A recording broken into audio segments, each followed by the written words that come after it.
오늘 하나님의 말씀 사도행전 13장 20절로부터 27절까지 우리 한 목소리로 봉독합니다. 사도행전 13장 20절로부터 27절까지 우리 보시겠습니다. 네. 그 후에 선지자 사무엘 때까지 사사를 주셨더니 그 후에 그들이 왕을 구하거늘 하나님이 베냐민 지파 사람 기스의 아들 사울을 40년간 주셨다가 패하시고 다윗을 왕으로 세우시고 증언하여 이르시되 내가 이새의 아들 다윗을 만나니 내 마음에 맞는 사람이라 내 뜻을 다 이루리라 하시더니 하나님이 약속하신 대로 이 사람의 후손에서 이스라엘을 위하여 구주를 세우셨으니 곧 예수라. 그가 오시기에 앞서 요한이 먼저 회개의 침례를 이스라엘 모든 백성에게 전파하니라. 요한이 그 달려갈 길을 마칠 때 말하되 너희가 나를 누구로 생각하느냐? 나는 그리스도가 아니라 내 뒤에 오시는 이가 있으니 나는 그의 발에 신발끈을 풀기도 감당하지 못하리라 하였으니 형제들아 아브라함의 후손과 너희 중 하나님을 경외하는 사람들아 이 구원의 말씀을 우리에게 보내셨거늘 예루살렘에 사는 자들과 그의 관리들이 예수와 및 안식일마다 외우는 바 선지자들의 말을 알지 못하므로 예수를 정죄하며 선지자들의 말을 응하게 하였도다. 아멘.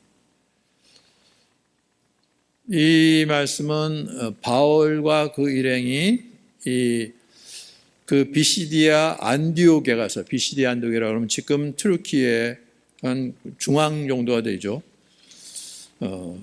거기까지 가서 복음을 전하는데 이제 주로 이 안식일에 유대인 회당에 가서 말씀을 전했죠. 거기는 뭐 유대인들이 그냥 온 지역에 다 흩어져 있기 때문에 가는 곳마다 이제 회당을 세우고 거기서 이제 안식일 날 예배를 드리고 그러는데 거기 가서 했어요.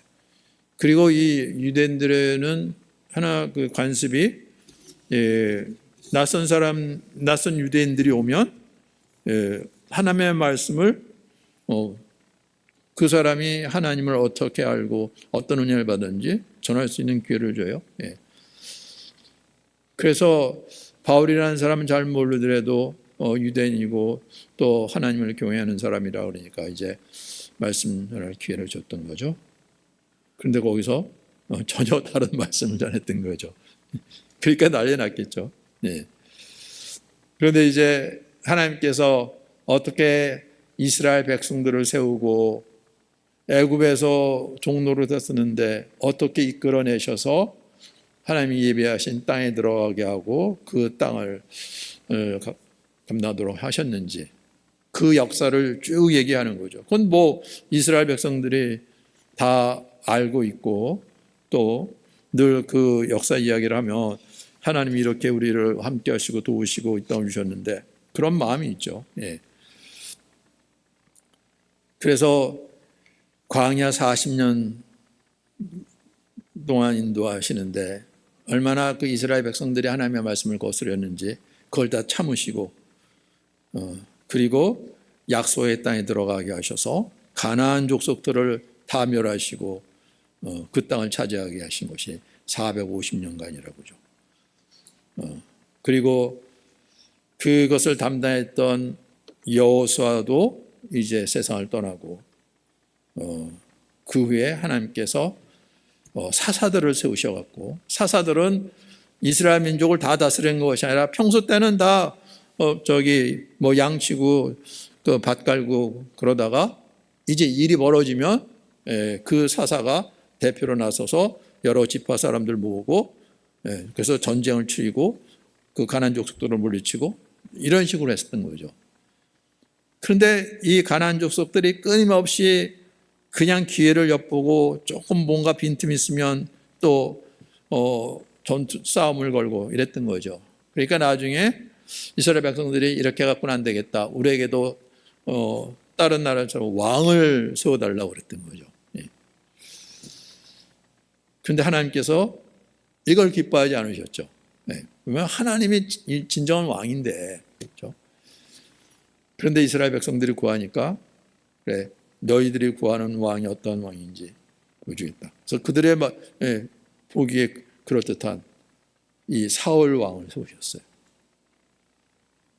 그런데 그 왕이 어땠는지 그 사울을 패하시고 다윗을 왕으로 세우셨어요. 그때 사무엘에게 이렇게 말씀하셨다는 거죠. 내가 이새의 아들 다윗을 만나니 내 마음에 맞는 사람이라. 네. 하나님께서 이새의 아들 가운데 하나들을 왕으로 세우겠다는 거죠. 그래서 이제 사무엘이 그 하나님의 명을 받아서 그 다윗 지파 이새의 집을 찾아갔어요. 그리고 아들을 불러와라. 하나님께서 이 가운데 하나들을 왕으로 세우신다 그런다. 그래서 이제 매일 제일 큰 아들부터 시작해서 한 사람 한 사람 한 사람. 이 정도면 기골이 장대하고 뭔가 리더십이 있을 것처럼 보이고 이스라엘 백성들을 이끌 만한 것처럼 보이는데 하나님은 아니라 그러시는 거죠. 그러면 이 아들인가? 아니라 그러고 다 아니라 그러는 거예요. 그럼 어떻게 됩니까? 다 아니야? 하나님 분명히 이세 아들 가운데 하나를 세우셨다 그러는데 내가 잘못 본 건가? 다른 아들, 혹시 다른 아들 없습니까? 막내 아들이 있다는 거였죠. 어디냐? 밖에서 지금 양 지고 있다. 불러와라. 다윗을 부르는데 하나님께서 당신의 마음에 맞는 사람이라는 거죠. 이 아들에게 기름 부어라. 하나님께서 그렇게 말씀하신 것이 사람들은 외모를 보지만 나는 중심을 보느니라. 그 중심이 어디에 있는지. 그리고 다윗을 왕으로 삼은 거죠. 그러니까 하나님께서 보시는 것과 우리가 보는 것이 전혀 다르다는 거죠. 다윗이 하나님의 마음에 맞는 사람이라고요. 근데 하나님의 마음에 맞는다는 것은 그냥 뭐 하나님의 말씀대로 모든 걸 다 했다는 단순히 그런 얘기가 아닌 거죠. 다윗도 엄청나게 하나님께 범죄를 했죠. 그래서 많은 고난도 당했는데 그런데 하나님의 뜻을 따르려는 그 마음이 늘 하나님을 의지하고 하나님의 뜻을 따르려는 그 중심이었다는 거죠. 그래서 블레셋 사람들이 공격을 해갖고 전투가 벌어졌는데 그때 블레셋 그 군대의 대장이 골리앗이었던 거예요. 사울도 이 몸이 이 거대한 사람이었는데 골리앗 앞에 보면 아닌 거죠. 그러니까 감히 나가서 싸울 생각을 못하는 거예요. 그런데 다윗이 자기가 나가서 싸우겠다는 거예요. 말도 안 되는 거죠. 언제 전쟁을 치러봤어? 아직도 어린애인데.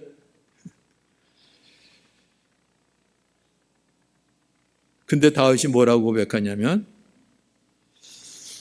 여호와께서 나를 사자의 발톱과 곰의 발톱에서 건져내셨은즉 나를 이 블레셋 사람의 손에서도 건져내리신다.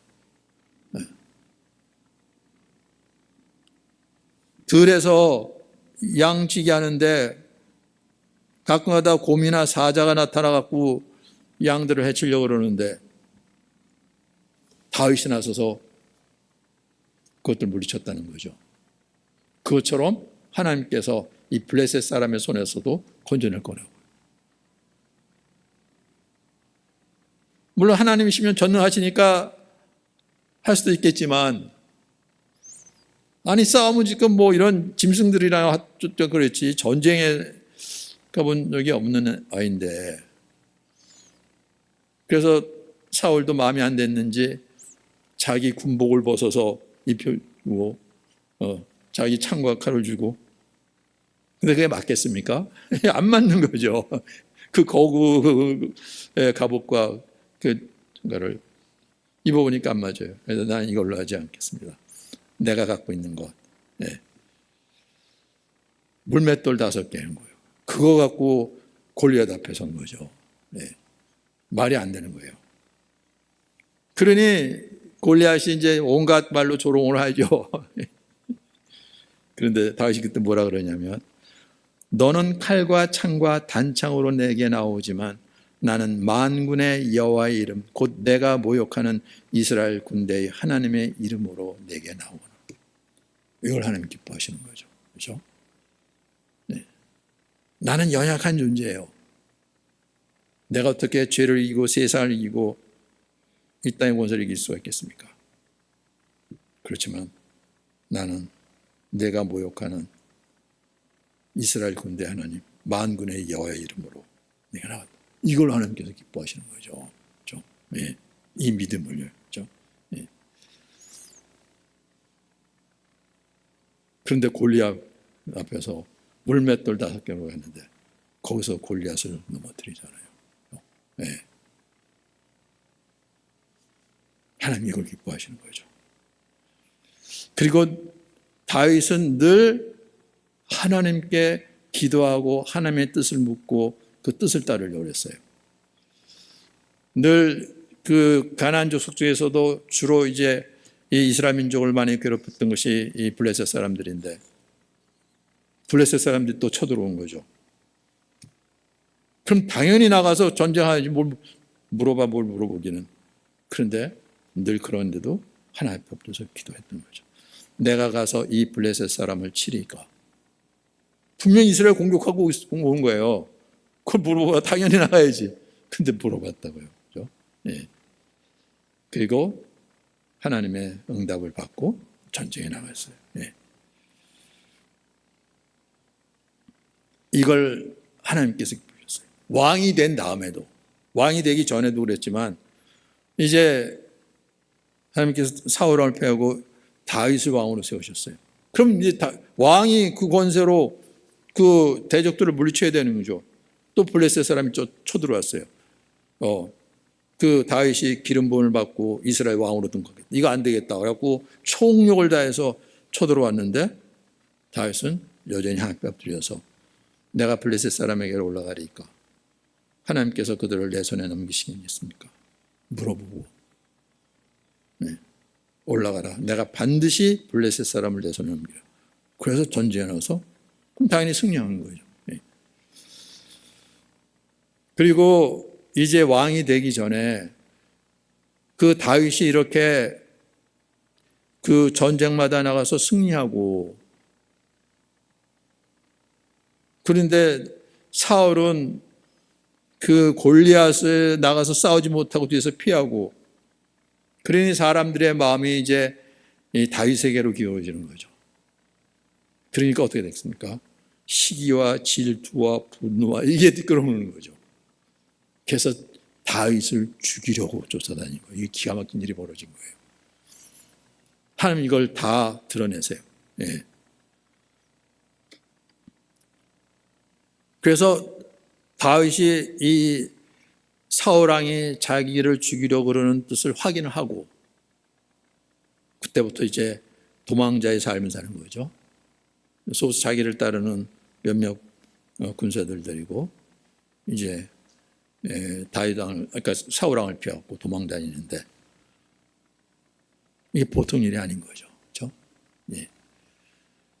사울왕은 군사를 풀어서 지금 다윗이 어디 있는지 그래서 늘 이제 공격하려면 다윗은 거기 맞대서 싸우지 않고 피하고 이러기를 수십 번 한 거예요. 네. 그때 고백 가운데 하나 시편 22편 네, 우리 같이 보겠습니다. 시편 22편 1절로부터 8절까지 네, 같이 읽죠. 시편 22편 1절부터 8절까지 같이 읽겠습니다.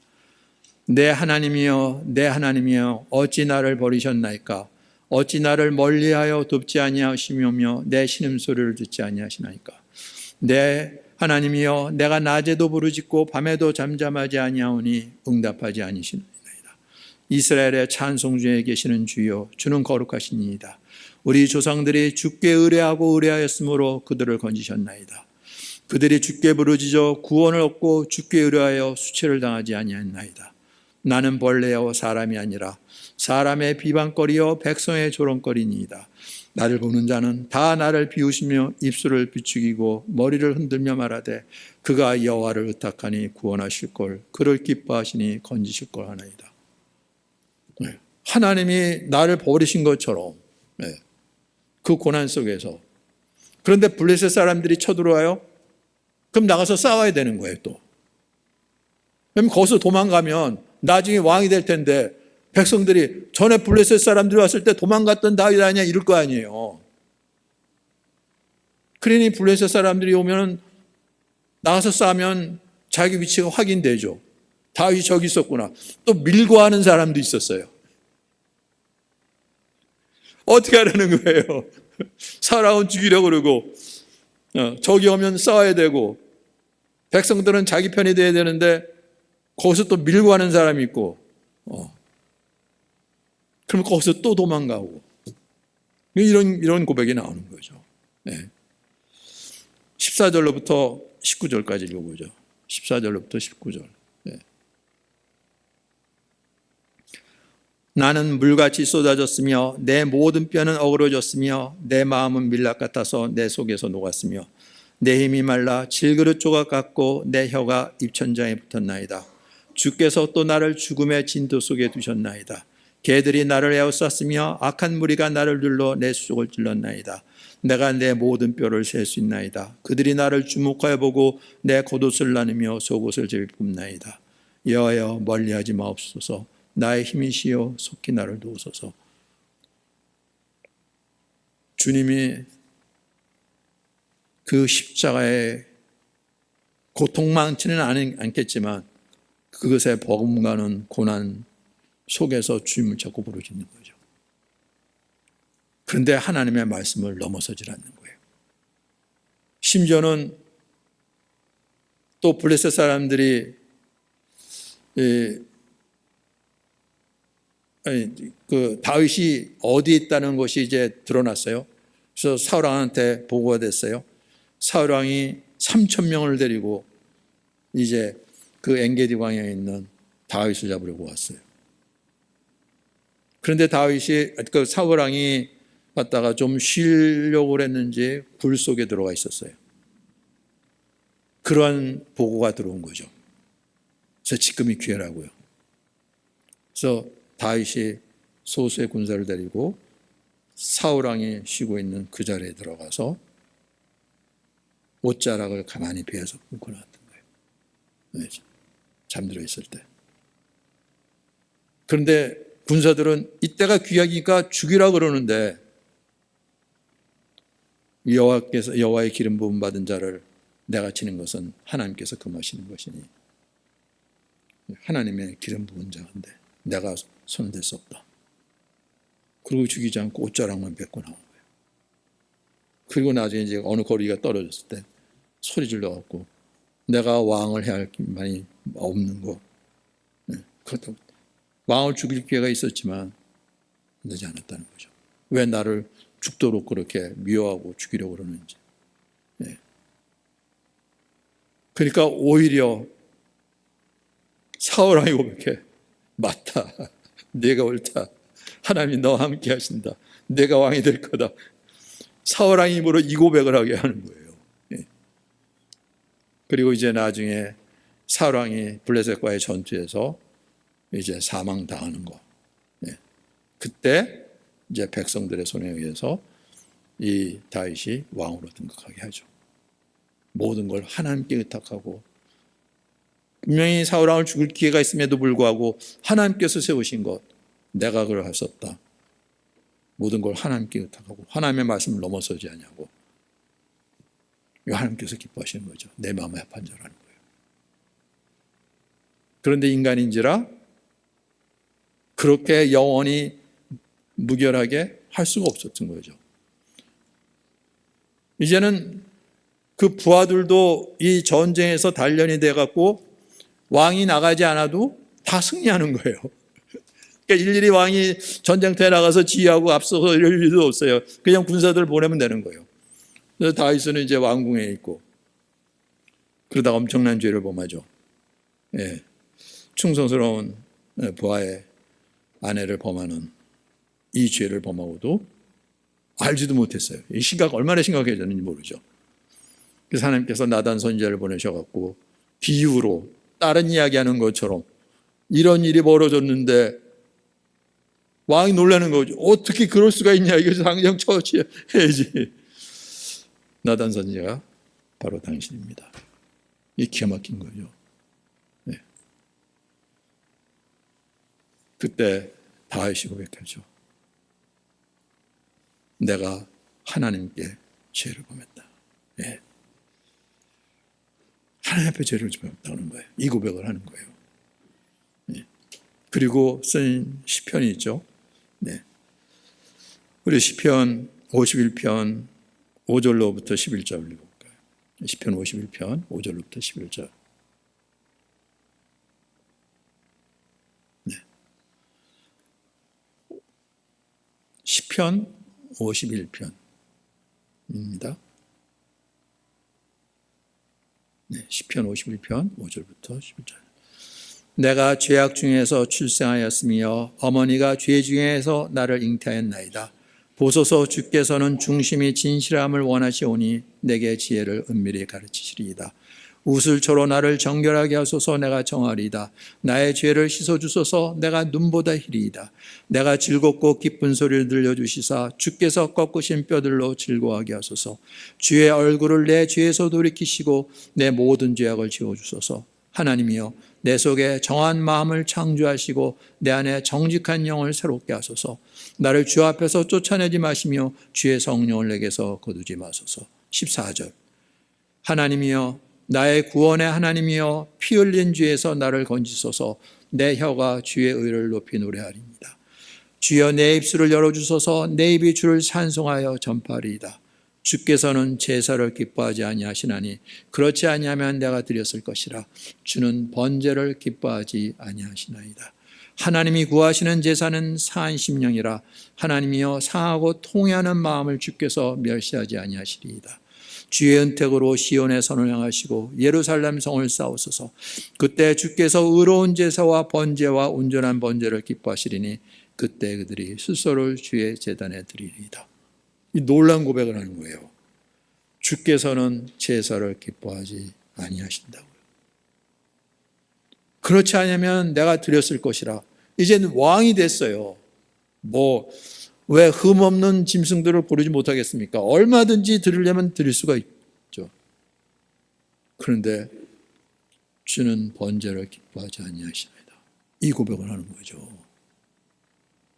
하나님의 마음을 아니까. 하나님이 구하시는 제사 상한 심령이라고요.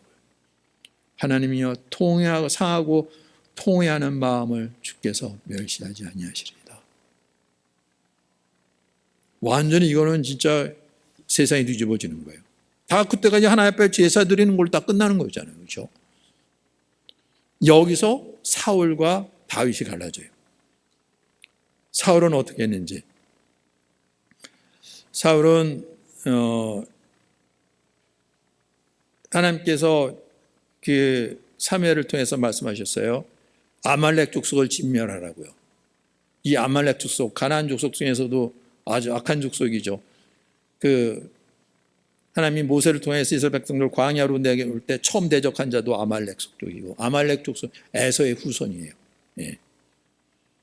그들이 이 길을 가로막고 있었던 거죠. 그리고 또 이 가나안 땅에 이스라엘 백성이 들어왔을 때도 괴롭히고, 그래서 가나안 족속을 진멸하라고 그랬어요. 모든 것들. 그런데 이 사울 왕이 사무엘로부터 하나님의 명을 받고 가서 이 아말렉 족속과의 전쟁에서 승리했어요. 그런데 다 진멸하지 않았어요. 그 아말렉 왕 아각을 포로로 끌고 온 거예요. 예. 이스라엘 백성들이 기뻐할 것 같이. 예. 적장을 포로로 잡았는데, 그리고 짐승들 중에서 흠이 없는 것 하나 앞에 제사를 드린다고 끌고 온 거예요. 그거 하나님 기뻐하시겠지. 하나 앞에 제사를 드린다 그러는데. 그리고 적장을 사로잡아와 이게 얼마나 놀라운 일이야. 그리고 나머지는 다 진멸하고. 그런데 사무엘이 그 짐승 소리를 듣더니 당신이 하나님의 말씀을 버렸다고 그러는 거죠. 네. 하나님께서 그 말씀을 청종하는 것보다 이 양이나 이런 것을 더 기뻐하시겠습니까? 하나님의 말씀을 버렸으므로 하나님도 당신을 버렸다고요. 네. 충격인 거죠. 이 사울왕한테는. 근데 사울왕이 뭐라 그러냐면, 우리 잠깐만요. 우리 사무엘상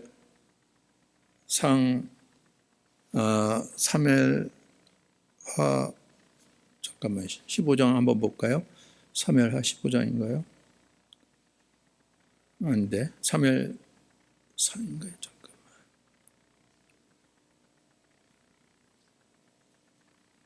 네, 사무엘상 15장. 네.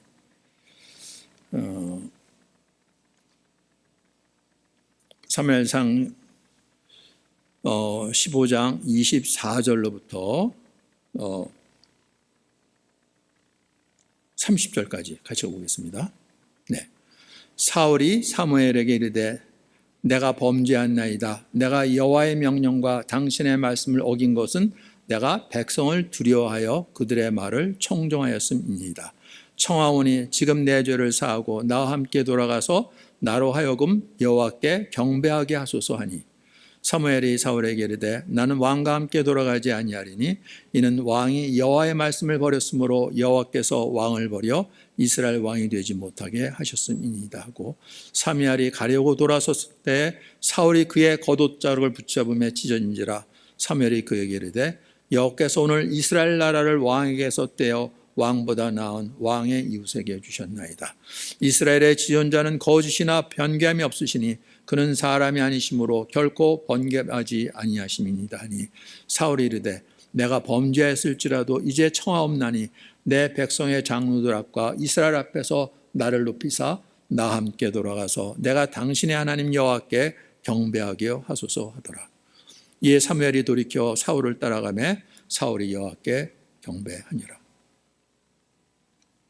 네. 그래도 악착같이 하나님 앞에 가서 번제를 드리게 해달라는 거죠. 네. 왜죠? 내 백성의 장로들 앞과 이스라엘 앞에서 나를 높이소서. 가서 하나님 여호와께 경배하게 하소서. 네. 마음이 하나님께 있는 게 아니라 사람들에게, 백성들에게 있었던 거죠. 여기서 갈라지는 거예요. 다윗은 그 모든 것보다 하나님. 근데 사울은 하나님 말씀대로 하는 것 같은데 하나님 기뻐하시겠지 이러면 그런데 중심은 백성들의 마음을 살려고. 네. 여기서 갈라지는 거예요. 네. 다윗은 그 앞에 범죄했을 때 네, 그래서 나는 하나님께만 범죄했다고 말하는 거죠. 물론 사람들에게도 죄를 범했죠. 근데 그 중심은 하나님께. 예. 이걸 하나님께서 기뻐하시는 거죠. 예. 그리고 하나님의 영광을 구하고. 우리 시편 27편 1절로부터 4절까지 우리 같이 보겠습니다. 시편 27편 1절로부터 4절. 네. 같이 읽죠. 여호와는 나의 빛이요 나의 구원이시니 내가 누구를 두려워하리요. 여호와는 내 생명의 능력이시니 내가 누구를 무서워하리요. 악인들이 내 살을 먹으려고 내게로 왔으나 나의 대적들 나의 원수들인 그들은 실족하여 넘어졌도다. 군대가 나를 대적하여 진칠지라도 내 마음이 두렵지 아니하며 전쟁이 일어나 나를 치려할지라도 나는 여전히 태어나리로다. 내가 여호와께 바라는 한 가지 일 그것을 구하리니 곧 내가 내 평생에 여호와의 집에 살면서 여호와의 아름다움을 바라보며 그의 성전에서 사모하는 것이라. 다윗이 바라는 하나는 것. 내 평생에 하나님의 집에 살면서 그 여호와의 아름다움을 바라보며 그를 사모하는 것. 이게 하나님께 바라는 한 가지라는 거죠. 어떠한 일이 일어날지라도 전쟁이 일어나고 군대가 나를 빼고 나를 칠지라도 나는 두려워하지 않다. 내가 원하는 것, 하나님의 집에 거하는 것, 하나님의 영광을 보고 그것을 사모하는 것, 이것밖에 없다는 거예요. 그러십니까, 여러분들? 내가 내 마음에 합한 자라는 거죠. 죄를 지을 수가 있어요. 실족할 수가 있어요.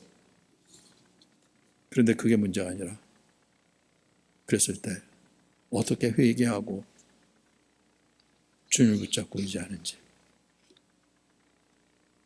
그래서 하나님께서 다윗을 택하시고 그 다윗의 왕이 영원히 이렇게 하리라고 좀 말씀하시는 거죠. 다윗을 통해서 하나님께서 새 언약을 주시잖아요. 중심을 보시는 하나님이에요. 그렇죠?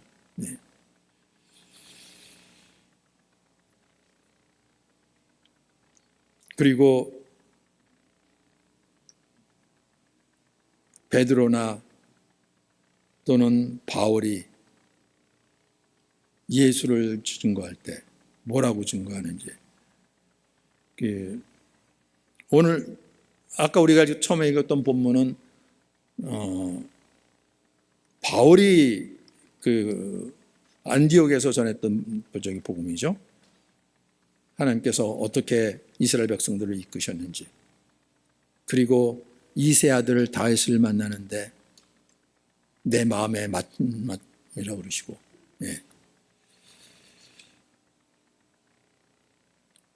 그런데 이 베드로를 통해서는 어떻게 말씀하셨는지 우리 베드로의 설교에 보면 베드로서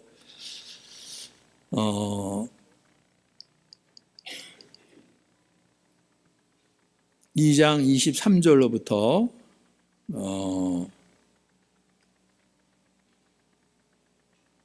2장 23절로부터 우리 32절까지 볼까요? 사도행전 2장 23절로부터 32절.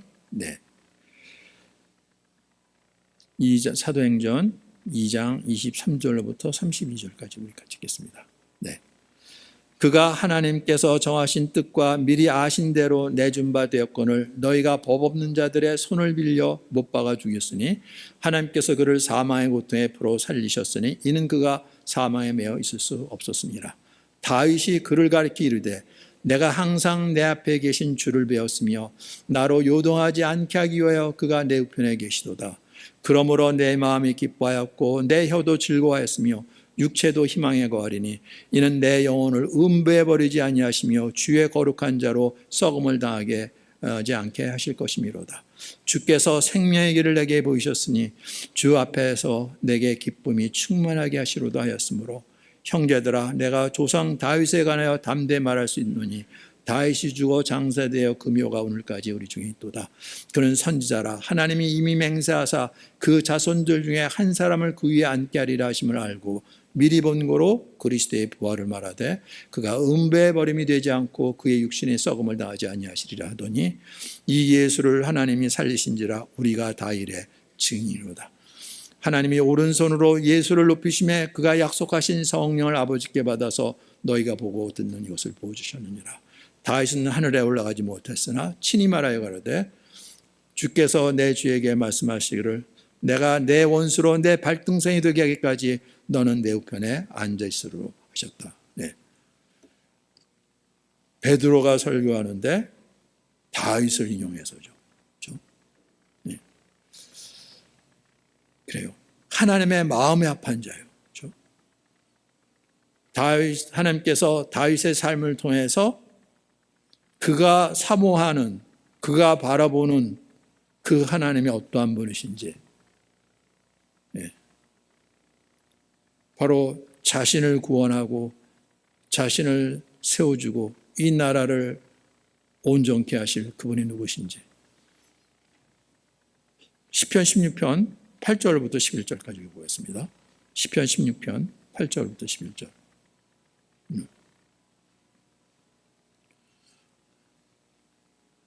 같이 읽죠. 내가 여호와를 항상 내 앞에 모시며 그가 나의 오른쪽에 계심으로 내가 흔들리지 아니하리로다. 이러므로 나의 마음이 기쁘고 나의 영도 즐거워하며 내 육체도 안전히 살리니 이는 주께서 내 영혼을 수월해 버리지 아니하시며 주의 거룩한 자를 멸망시키지 않으실 것임이니이다. 주께서 생명의 길을 내게 보이시리니 주 앞에는 충만한 기쁨이 있고 주의 오른쪽에는 영원한 즐거움이 있나이다. 늘 하나님을 옆에 모시고 그 하나님을 의지하여 어떠한 상황에서도 흔들리지 아니하고 이 하나님으로 말미암아 기뻐하고 나도 그 하나님 안에서 흔들리지 아니하고 심지어는 내 영혼을 소홀해 버리지 아니하고 주의 거룩한 자를 멸망시키지 않을 것이므로다. 이 믿음까지 이 영원하신 하나님께서 나의 주가 되시는데 주께서 생명의 길을 내게 보이시리니 주 앞에 기쁨이 있고 영원한 즐거움이 있다. 다윗의 이 고백, 이 베드로나 바울이 부활하신 예수님을 확인한 다음에 다윗이 이걸 보았구나, 이걸 고백하는 거죠. 다윗은 분명히 죽었어요. 그 무덤이 예루살렘에 있어요. 그런데 다윗의 영혼은 하나님께서 수월해버리지 아니하시고 멸망시키지 않을 거라고요. 주께서 생명의 길을 보이시는데 영원히 사는 길이죠. 바로 다윗의 후손으로 하나님의 뜻에 마음에 합한 자, 하나가 된 자죠. 바로 그 아들 그리스도를 보내셔서 이 말씀이 어떠한 말씀인지 이걸 이루시고 이걸 드러내게 하시는 거죠. 베드로와 바울이 이 고백을 하는 거라는 거예요. 베드로는 성경도 잘 모르는 사람인 거예요. 성경을 정식으로 배운 적이 없어요. 그런데 바울의 고백을 이용해서 부활을 전하고 있었고, 베드로는. 근데 바울은 성경을 정통으로 배웠어요. 그런데 예수라는 사람이 나타나서 뭐라 그러는데 이단의 괴수죠. 근데 다메섹에서 부활하신 예수 만난 다음에 그리스도를 가리키는 거라고, 주님의 부활을 가리키는 걸 전하는 거예요. 이게 얼마나 놀랍니까? 눈이 열리니까, 귀가 열리니까, 주님의 나라가 어떤 나라인지 보이니까. 다윗이 무엇을 보고 이런 고백을 하고 있는지, 이게 보이니까죠. 그렇죠?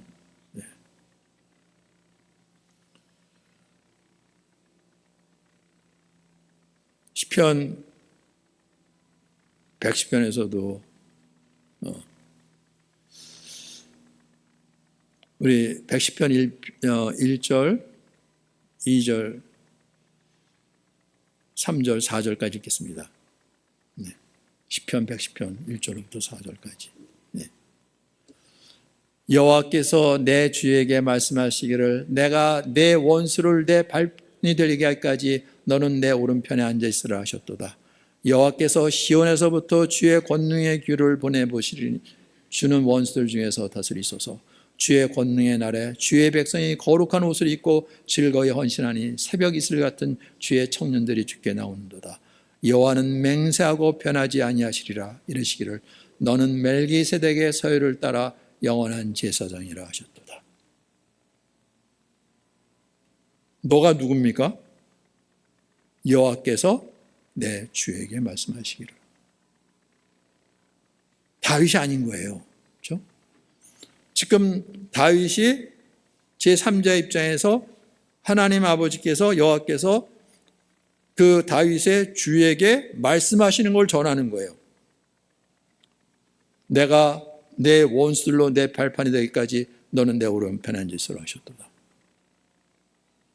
예수님께서 이걸 인용하셔서 다윗이 이 고백을 하지 않느냐.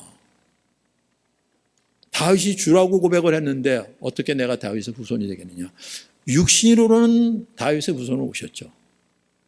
그런데 다윗보다 먼저 계신 다윗이 주라고 고백했던 자라는 거죠. 그렇죠? 네.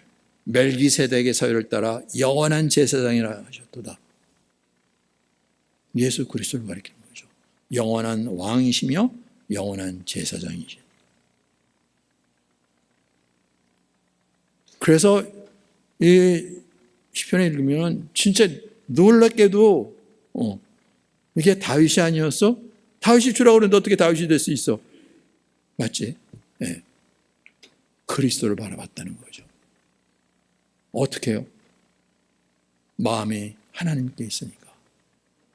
그리고 성령의 역사로죠, 물론. 성령이 아니고서는 누가 하나님의 마음을 알겠습니까? 네. 하나님께서 이걸 기뻐하셨다는 거죠. 그리고 내가 여호와의 성전에 거하고 있는 것. 그리고 그 영광을 보게 되는 것.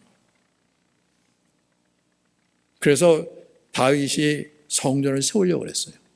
나는 왕궁에 있는데 하나님의 좀 장막에 그럴 수가 없지. 그래서 나단 선지자에게 내가 그런 마음이 있는데 하나님에게 내가 언제 무슨 집을 구했냐. 내가 거할 것이 없어서 그런 줄 아냐. 그리고 그것은 그 아들 솔로몬에게 맡겼죠. 엄청난 성전을 지었어요. 다 무너졌어요. 하나님의 성전은 그런 성전이 아니라고요. 그리고 헤롯 왕도 백성들의 마음을 살려고 엄청난 그 성전을 증축을 해갖고 새로 지은 것이 아니에요. 스룹바벨 성전을 개축을 한 거죠. 그래갖고 엄청나게 했어요. 그런데 이 성전을 올라 내가 사흘 만에 다시 세우리라. 사람들이 다 미쳤다 그랬죠. 말도 안 되는 소리. 이 성전을 어떻게 지었는데 사흘 만에 다시 짓겠다고요. 헐기 왜 합니까? 그런데 성전은 허물었죠. 다시 세워졌어요. 썩지 아니할 것으로, 낡지 않고 쇠하지 않는 것으로, 영원한 성전으로. 예수님, 내가 성전이라는 거죠. 하나님 그런 분이신 거예요. 다윗이 바라보는 것 그 이상으로 다시는 무너지고 썩어지고 쇠하고 낡고 그런 성전이라 영원한 성전. 그리고 그 영광이 어떠한지 하나님께서는 다윗의 마음을 아시고 그걸 보여주시고 그걸 이루시는데 이걸 바울이 본 거예요. 부활하신 예수님 만난 다음에. 그래서 그 모든 환난과 고난과 핍박 속에서 죽을 고비도 수없이 겪으면서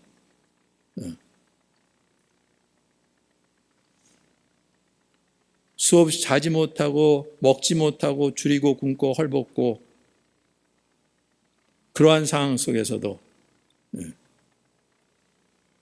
다윗이 구했던 것, 아빠쯤에 바울이 구했던 게 뭡니까? 네. 바로 교회라 그러는 거죠. 네. 바울이 그랬던 것, 네. 교회예요. 네.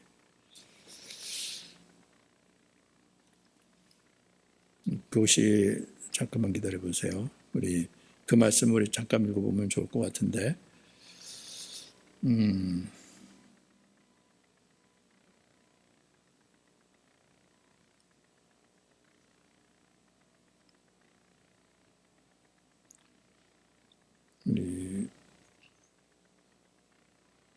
제가 지금 그 성경 구절을 찾고 있는데,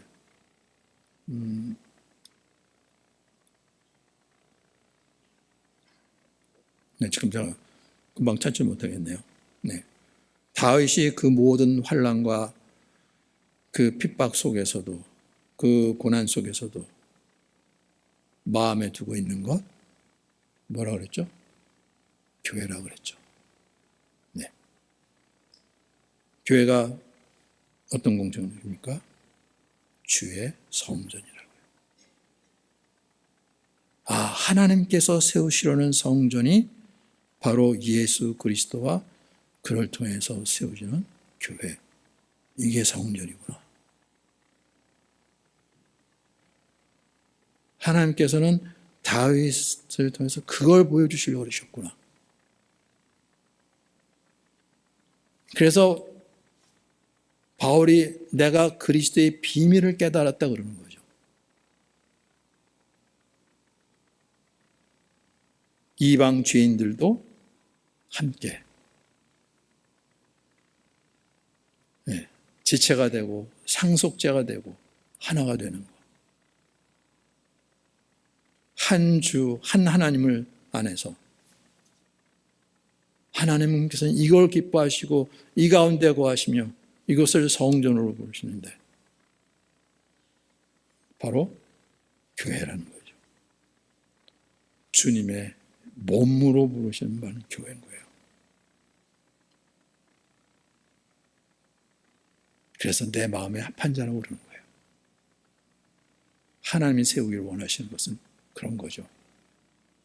생명이 없는, 세월이 지나면 다 썩고 쇠하고 낡고 무너지는 이런 것이 아니라 썩지 않는 영원한 생명이 있는 그러한 성전을 세우려고요. 그런데 사람들이 여기에 눈이 가려져 있고 눈에 보이는, 손에 잡히는, 여기에는 눈이 밝으니까 다 그런 걸 보고 그런 걸 세우려고 그러고, 이 성전을 보십시오. 이렇게 찬란하게 빛나는, 그러고 있으니까.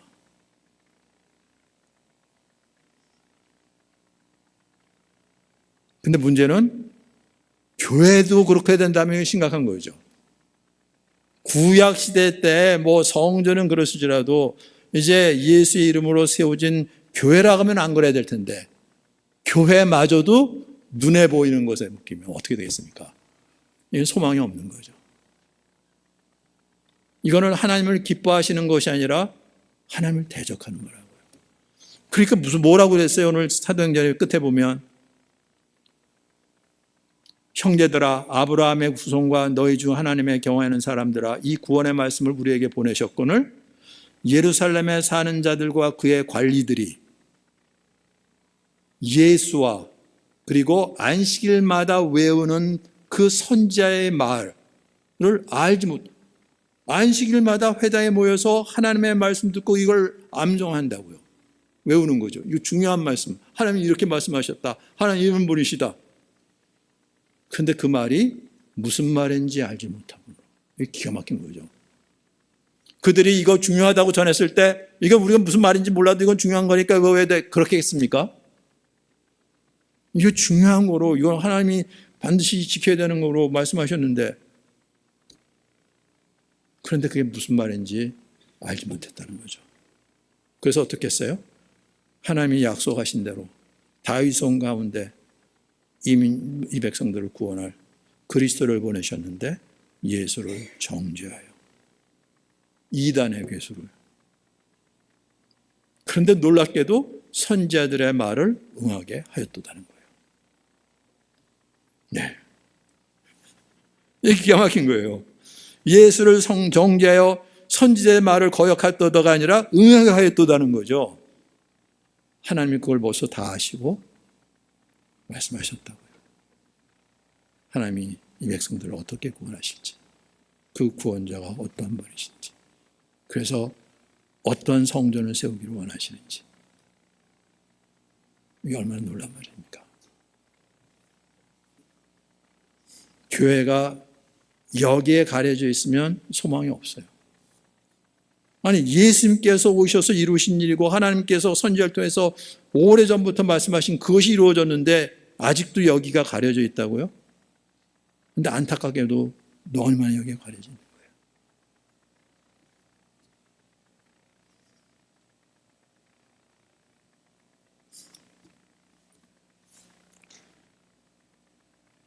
선지자들의 말을 알지 못했는데 선지자들의 말을 응하게 하였도다.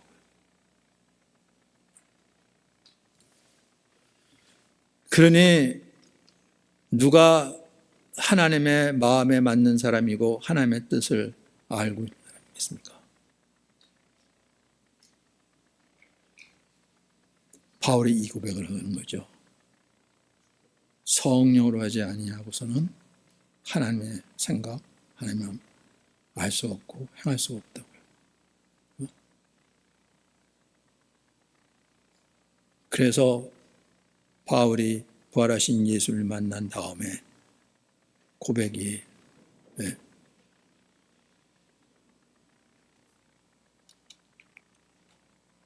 내가 너희 중에서 예수 그리스도와 그의 십자가에 못 박히신 것 외에는 아무것도 알지 아니로 작정하였다고 고백하는 거죠. 내 말과 내 전도함이 설득력 있는 지혜의 말로 하지 아니하고 다만 성령의 나타남과 능력으로 하여 너의 믿음이 사람의 지혜에 있지 아니하고 다만 하나님의 능력에 있게 하려 함이라. 세상의 지혜가 아니라 하나님의 지혜로.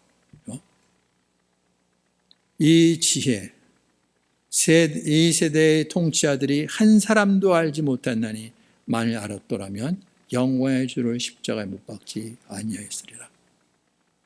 기록된 바 하나님이 자기를 사랑하는 자들을 위하여 예비하신 모든 것은 눈으로 보지 못하고 귀로 듣지 못하고 사람의 마음으로도 생각하지도 못했던 것 같으니라.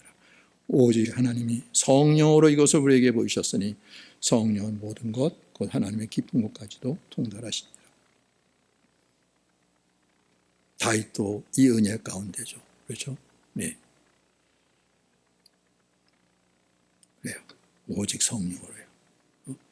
육에 속한 사람은 하나님의 성령의 일을 받질 않아요. 네.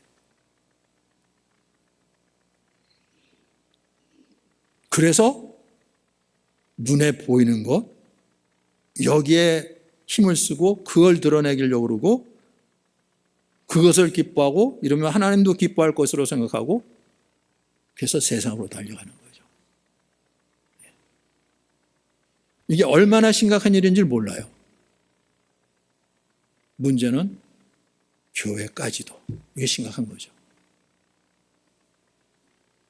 그건 더 이상 하나님께서 기뻐하시는 교회가 아닌 거죠. 저도 애매모호했어요. 보니까 어중간했어요. 그러다 이걸 확인하고 나서 붙잡은 거죠. 그 결과 이렇게 된 거예요. 정말 이게 교인들로 가득 차고 1, 2부, 3부 예배 곧 주일학교 할 자리가 없어서 바깥에서 벤치에서도 앉아서 하고 복사실에서도 하고 이렇게 부흥될 수가 있나? 아니었어요. 그게 아니었던 거죠. 하나님은 그렇게 하지 않으셨어요. 부활하신 주님 만나고 나니까 드디어 이게 보이는 거죠. 이분이 누구시고 어떤 마음을 갖게 하시고 뭘 기뻐하시는지, 주님이 바라보시는 교회가 어떤 의미인지, 주님이 이것을 위해서 어떻게 하셨는지. 우리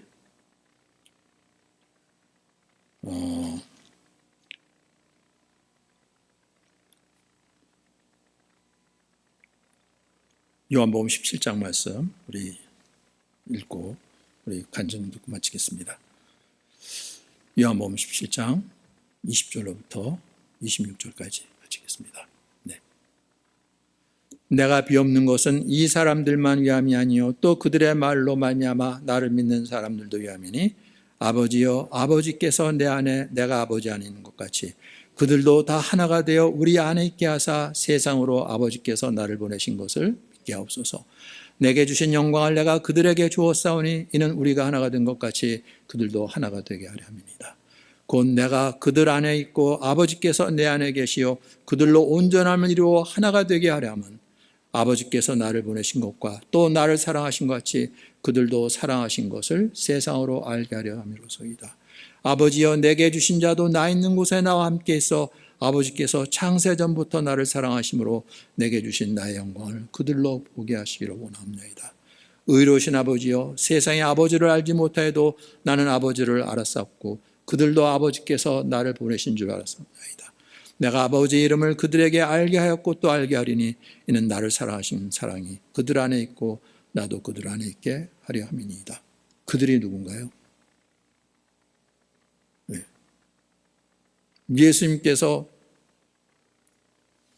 당신을 위해서, 제자들을 위해서, 그리고 제자들을 통해서 이제는 예수를 믿는 사람들을 위해서 기도했는데 그들 교회를 얘기하는 거죠. 교회를 얘기하는 거예요. 예. 그래서 바울이 그리스도의 비밀을 깨달았다 그러는 거죠. 무엇을 위해서요? 이 땅에 주님의 거하실 처소, 주의 성전을 세우시려고. 심지어는 주님의 몸이라고까지도 했어요. 그 몸을 세우시려고. 교회 공동체인 거죠. 예. 그래서 그 모든 것, 고난, 환난 다 담당하시면서 세상이 당신을 버릴지라도, 심지어는 제자들마저죠. 제자들은 예수님께서 많은 말씀하시고 나니까 이제는 주님의 말씀 믿습니다 그러는데 이제 너희가 믿느냐? 보라 너희가 다 각각 제 곳으로 흩어지고 나를 혼자 둘 때가 오나니 벌써 왔도다. 그러나 내가 혼자 있는 것이 아니라 아버지께서 나와 함께 계시니라. 이것을 너에게 이르는 것은 너희로 내 안에서 평안을 누리게 하려 함이라. 세상에서는 너희가 환난을 당하나 담대하라. 내가 세상을 이겼노라. 세상이, 심지어는 제자들마저 다 버리고 흩어지고 혼자 둔다 그러는데 아버지께서 나와 함께 하신다. 이게 얼마나 놀라운 고백입니까? 네. 십자가를 앞에 두고서도 우리와 같은 육신의 몸으로 오셨죠. 네. 왜냐하면 우리와 똑같은 그 어려움을 겪으시고, 그런데 하나님의 영이 함께 하시는 분이신 거예요. 그래서 아버지 앞에 기도할 때 할 수만 있으면 이 잔이 내게서 지나가게 없어. 우리가 똑같은 육체를 가지고 있으니까 그렇게 기도하셨어요. 그렇지만 나의 원대로 마옵시고 아버지의 원대로 하옵소서. 이거 기뻐하시는 거죠. 그렇죠? 네. 내가 택한 나의 아들이다 말씀하시는 거예요.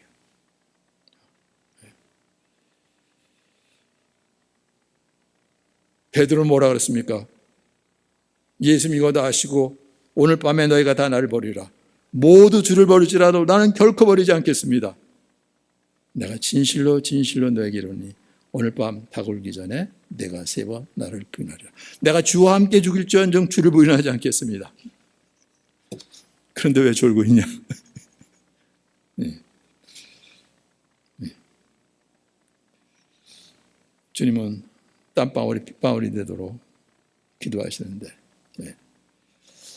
그래도 다 아시고 하시는 말씀이죠. 그렇죠? 네. 그래서 죽은 자 가운데 부활하셔서 그들 다시 찾아주시고 확인시켜 주시고 너에게 평강이 있을지어다 말씀하시는 분이 이 앞에 굴복하는 거죠. 네. 정말 그 은혜가 우리 모두에게 있기를 예수님의 이름으로 축원합니다. 네. 우리 조선의 집사 간증 마지막 나팔의 순식간에 호련히 다 변화되리니 이 간증 듣고 우리 마치도록 하겠습니다. 마지막 나팔에 순식간에 호련히 다 변화되리니 주일 말씀을 통하여 희년에 대하여 말씀을 듣게 되었다. 안식년을 7번 지난 50년째 해에는 종되었던 자들이 유대인이나 이방인들이나 상관없이 모두 자유하여 가족들에게 돌아가는 기쁜 날이었다. 나팔을 불면서 이 기쁜 날을 기념하였을 것 같았는데 목사님께서 유대인들도 이것을 잘 지키지 못하였다고 말씀하셨다. 아니, 율법으로 예수님까지 정죄했던 유대인들이 어떻게 이렇게 하나님의 말씀을 지키지 못했는지 궁금해서 좀 찾아보고 싶어졌다. 유대인들은 안식일은 나름 철저히 지켰지만 7년의 마지막 해인 안식년에 땅을 쉬게 하는 것도 잘 지키지 못했다고 한다. 6년째 해에 하나님께서 충분한 수확을 이루게 해주시겠다고 말씀하셨고 7년째에는 자연적으로 자란 것을 누구나 먹을 수 있게 하는 것이었다.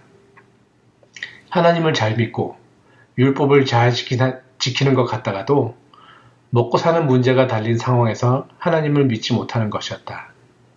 그리고 50년째인 희년은 사실상 거의 지켜지지 않았다고 한다.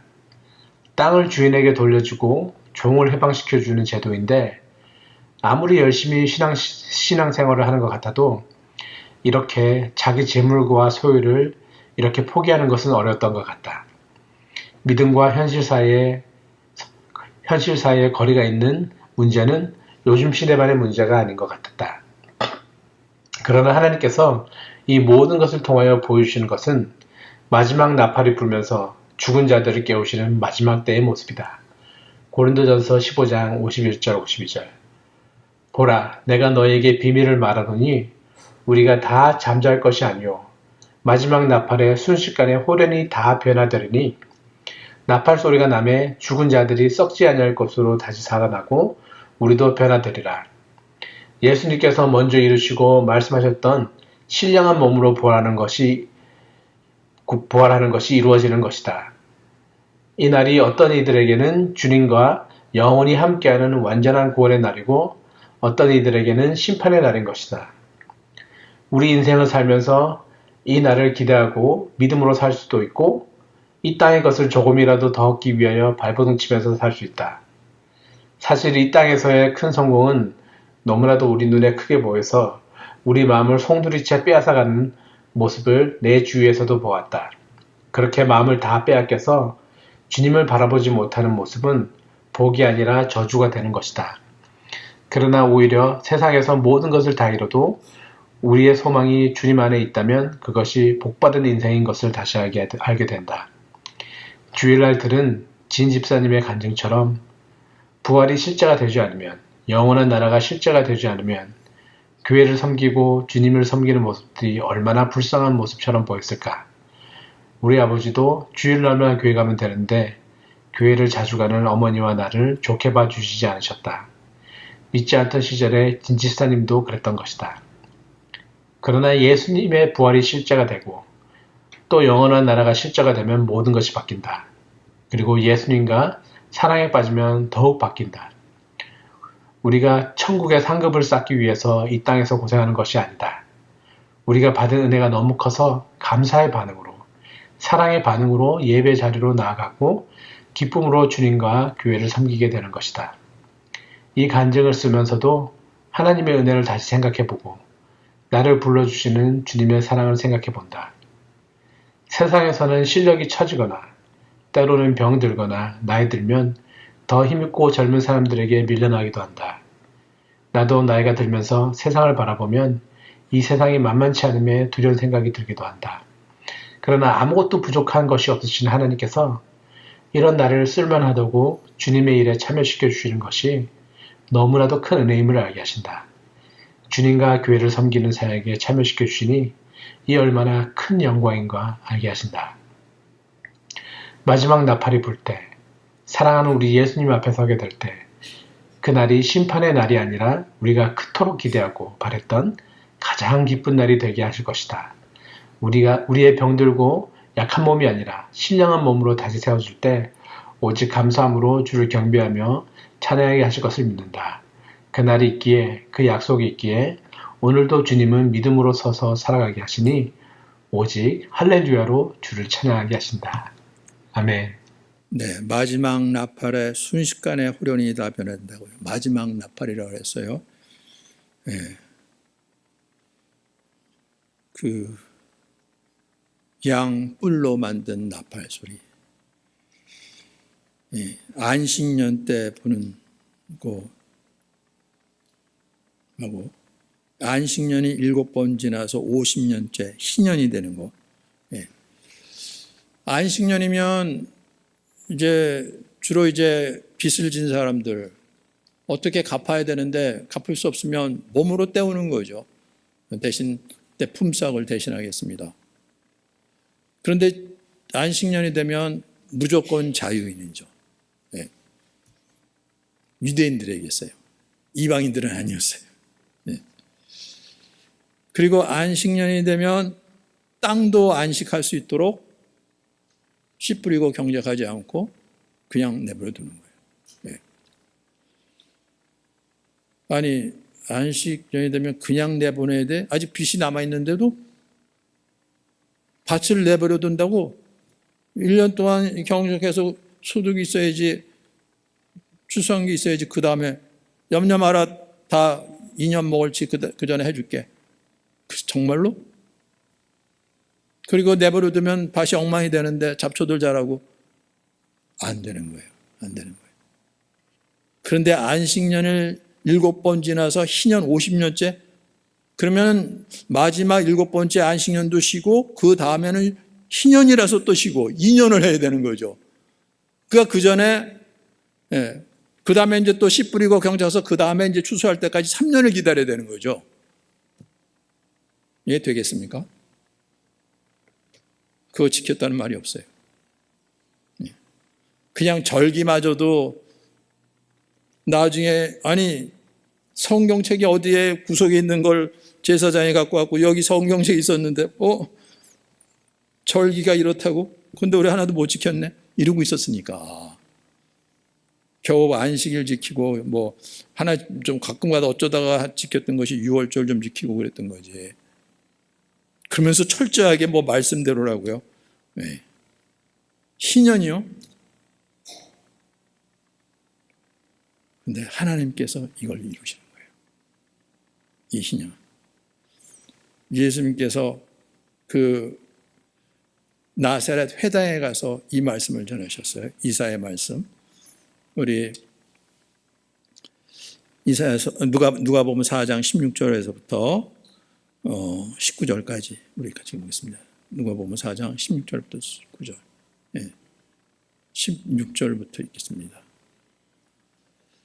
예수께서 그 자라나신 곳 나사렛에 이르사 안식일에 늘 하시던 대로 회당에 들어가서 성경을 읽으려고 서심해 선지자 이사야의 글을 들이거늘 책을 펴서 이렇게 기록된 데를 찾으시니 그 주의 성령이 내게 임하셨으니 이는 가난한 자에게 복음을 전하게 하시려고 내게 기름을 부으시고 나를 보내사 포로된 자에게 자유를 눈먼 자에게 다시 보게 함을 전파하며 눌린 자를 자유롭게 하고 주의 은혜를 전파하게 하려 하십니다. 주의 은혜에 희년인 거예요. 자유케 하시는 거예요.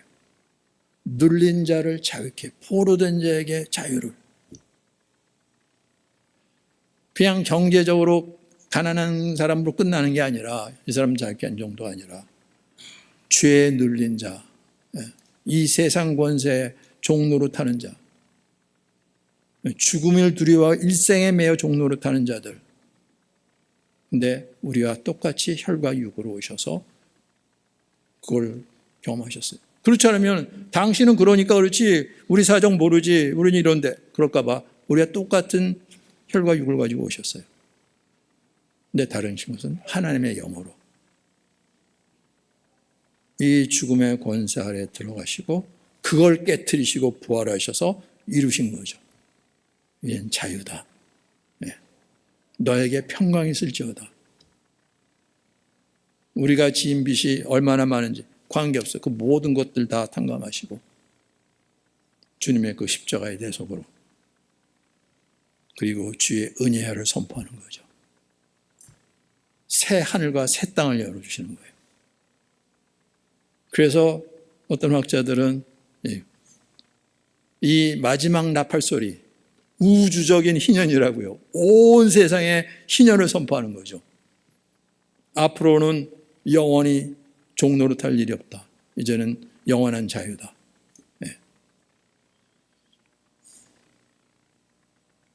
그런 날인 거예요. 그런 날인 거예요. 바울이 이게 무슨 말인지를 깨달았다는 거죠. 그 나팔 소리에 어떤 일이 벌어져요?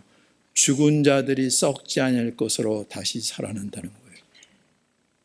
그냥 종에서 자유인이 되는 정도가 아니라 죽음의 권세에 묶여있던 자들이 거기서 풀려나는 걸 얘기하는 거예요.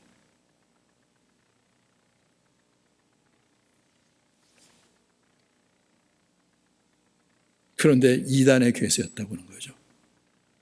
이게 무슨 말인지 못 알아들으니까. 여러분은 어떠십니까? 우리는 이단의 괴수까지는 라고 그러지 않았어요. 여기에 눈이 열리니까 이걸 표대로 달려간다 그러죠.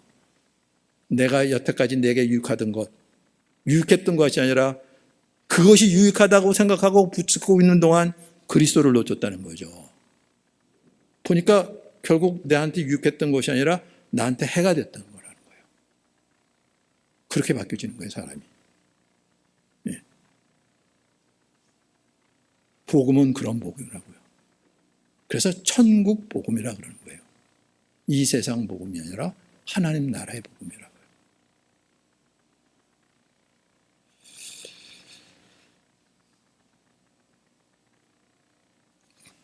정말 여기서 우리 눈이 열리고 귀가 열려서 새하늘과 새 땅을 바라보는 주님의 자녀들 되기를 예수님 이름으로 축원합니다. 네. 이사야 선지자를 통해서 말씀하신 대로 만군의 여호와께서 이 산에서 만민을 위하여 기름진 것과 오래 저장하였던 포도주로 연회를 베푸시리니 곧 골수가 가득한 기름진 것과 오래 저장하였던 맑은 포도주로 하실 것이며 또 이 산에서 모든 민족의 얼굴을 가린 가리개와 열방 위에 덮인 덮개를 제하시며 사망을 영원히 멸하실 것이라. 주 여호와께서 모든 얼굴에서 눈물을 씻기시며 자기 백성의 수치를 온 천하에서 제하시리라. 여호와께서 이같이 말씀하셨느니라. 이 말씀이 이루어지다 보이죠. 그 은혜와 기쁨과 감격이 우리 안에 있어서 이제는 오직 주님의 전을 사모하면서 주와 주의 몸된 교회를 위해서 우리 삶이 드려지는 놀라운 삶이 되기를 예수님 이름으로 축원합니다. 그래서 우리 주여 부르면서 같이 통성으로 기도하겠습니다.